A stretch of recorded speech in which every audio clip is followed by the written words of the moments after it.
Imagine you're a soldier during the Vietnam War. You're fighting an enemy that can pop up out of nowhere, strike with deadly force, and then just vanish.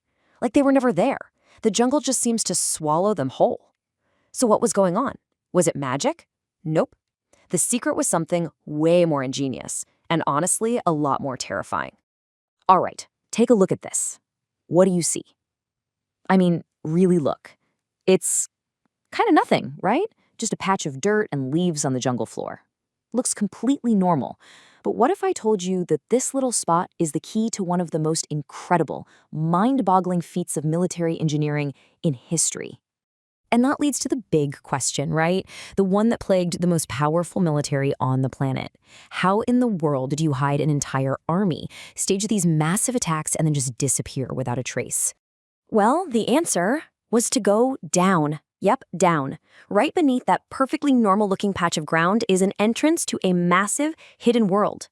An entire second war was being fought, completely in the dark, deep inside the earth. Now, these tunnels weren't just a few hideouts to duck into, no way. This was a fully functioning, invisible fortress. Think of it like an underground city, a base of operations, a communications hub, a critical supply route, the whole shebang, all for the Viet Cong. What we're talking about are the Cu Chi tunnels.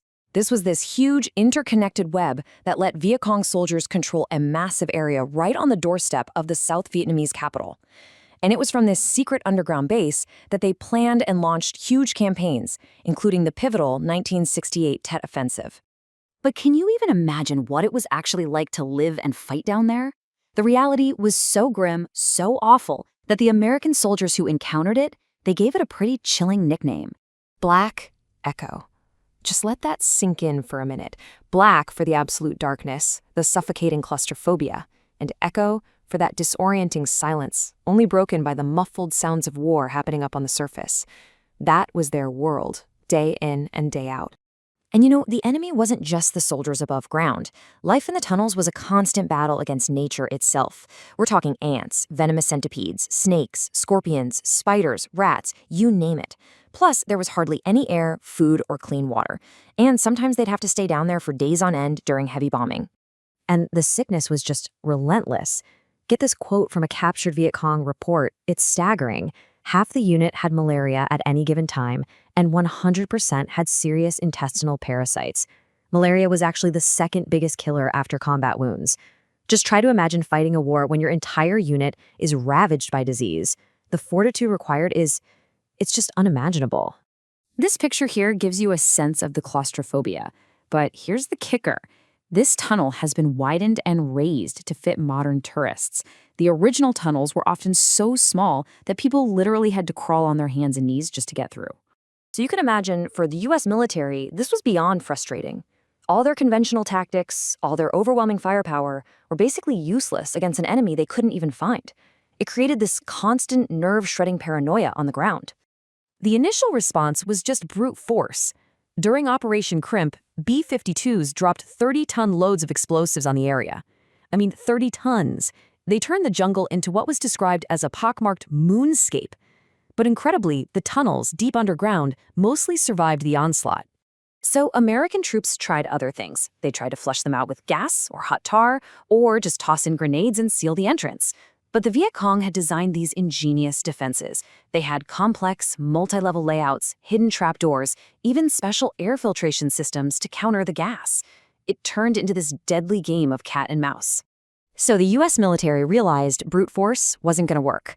They needed a new kind of soldier, somebody who could fight the enemy on their own turf, down in the suffocating darkness of the tunnels themselves. And they were called tunnel rats. These were elite volunteers, usually smaller guys, who had the unenviable task of going into the tunnels all alone to hunt for the enemy and navigate a maze of deadly booby traps. In their equipment, it was as minimal as it gets. This wasn't about heavy artillery. They went in with just a handgun, a knife, a flashlight, and a piece of string to hopefully find their way back out. It was warfare at its most raw and personal level, just one-on-one in the dark. And despite the insane danger, the tunnel rats were effective. During Operation Cedar Falls, they made a massive discovery. They found the Viet Cong's district headquarters, and inside, 500,000 documents. We're talking maps, troop movements, intelligence reports, the works. It was a huge blow to the Viet Cong, and it finally revealed the true strategic scale of this whole tunnel complex. Now, after the war, the story of the Cu Chi tunnels takes a really surprising turn. This place of intense conflict and suffering has been transformed into something else entirely. The Vietnamese government has actually preserved about 75 miles of the tunnel complex, and they've turned it into a war memorial park. It's now one of the country's most popular tourist destinations. And the contrast there was fascinating. On one side, you see these displays of the brutal, gruesome booby traps that were used in the war. And then right next to it, you've got tourists firing machine guns at a shooting range for fun. It's this really jarring mix of historical preservation and commercial entertainment. Today, visitors from all over the world can crawl through these sanitized, widened sections of the tunnels. You get a tiny taste of what life was like for the soldiers who lived, fought, and died here. It's a site of memory, history, and modern tourism all rolls into one.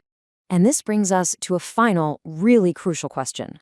When a battlefield becomes a tourist attraction, what gets remembered and what gets forgotten?